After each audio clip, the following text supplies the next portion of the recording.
Okay,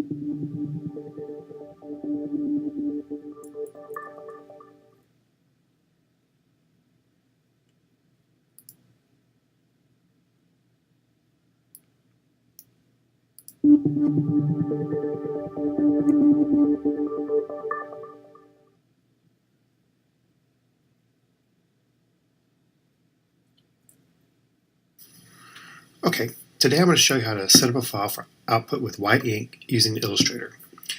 First thing we need to do is create a new swatch so we can assign the color. That way Onyx knows that this is what I want to have be white. So I click on New Swatch. I need to rename this Spot Space 1, and it must be a spot color. Now, what color I make, it's not really that important. It's just whatever color. What I'm looking for is basically a random color that I'm not using in the design at all. I want it to be able to stand out, that way I know exactly what I'm doing here. So I'm just going to push OK.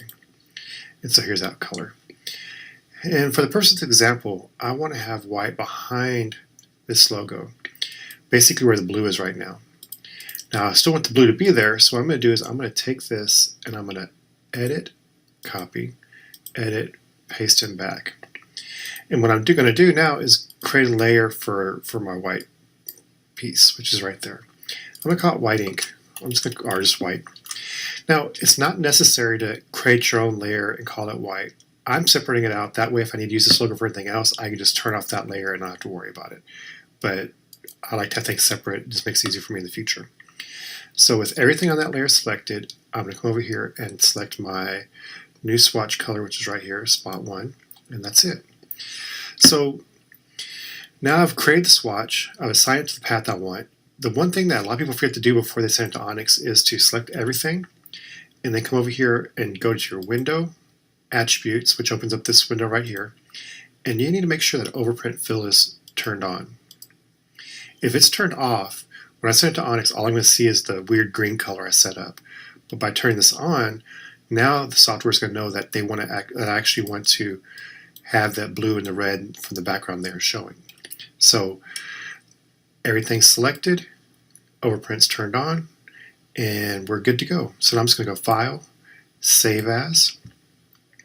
I already am going into my hot folder for the clear vinyl with white ink on my Epson S80.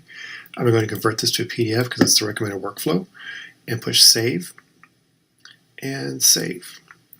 So now that file is going over to Onyx, and we can open it up over there later and assign the white ink to it.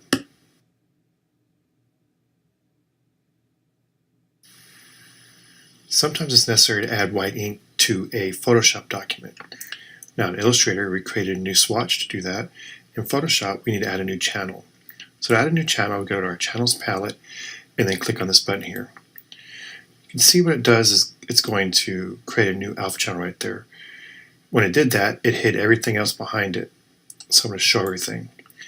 Now when I show everything, I see a red tint. Everything with the red tint is going to get the white ink applied to it. So that's fine. I'm going to go ahead and go File, Save As, and go right into my hot folder for clear ink, clear vinyl with white ink. Save it as a TIFF. I need to make sure that alpha channel is selected, and then push Save. Now that file is going over to Onyx using these settings. Now, if for some reason you only want a portion of your design to have white ink behind it or in front of it, all you have to do is just hide your alpha channel and then select what you want. So I'm using my quick selection tool, and I'm just going to select this starfish just for example. There it is. Now if I turn this on and hide that, I have a selection here. I can go to Edit, Fill. We need to fill it with white ink, and in this situation my white ink is the foreground color, so push OK. That's it. So now when I show everything that shows as red is going to get white ink behind it. And so now all I do again is just save this as a TIFF into my hot folder with the alpha channels done, save, and OK. That's going to go over there to Onyx, and we'll have white ink only where it shows as pink.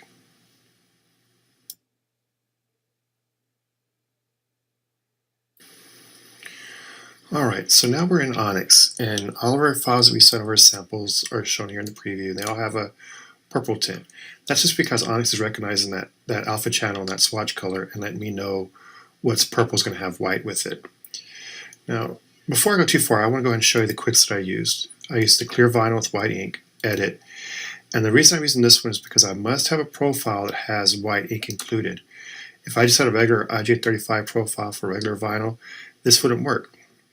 The profile is what lets Onyx know that there's going to be white ink, and so you have to have a white ink compliant profile. Just wanted to show you that. Now, if I wanted to, just to check to make sure the white ink's going to show up right, I'm going to take my job, select it, and go to Job Editor. Now, inside of Job, everything has that purple tint to it, but if I go to Color Correction, Spot 1 represents my white ink. If I dial it back, you can see all of my original colors. Everything looks great. And all I do is put it back to 0, and that's going to be the white ink spot right there. So I push Print and Submit. Now, what we haven't done is we haven't told Onyx how we want this to print. Do I want the white to be a primer, or do I want the white to be an overlay? So to designate that, all we have to do is go to right-click on the job and go to Edit, and then Edit Printer Settings. So what we see over here is the print order, and that's going to be for what's going to happen with the white ink. So if I click on that, you see three options. You see Underprint, which is going to be our primer. So that means if I'm printing on clear, it's going to put white ink and then color right over top of that.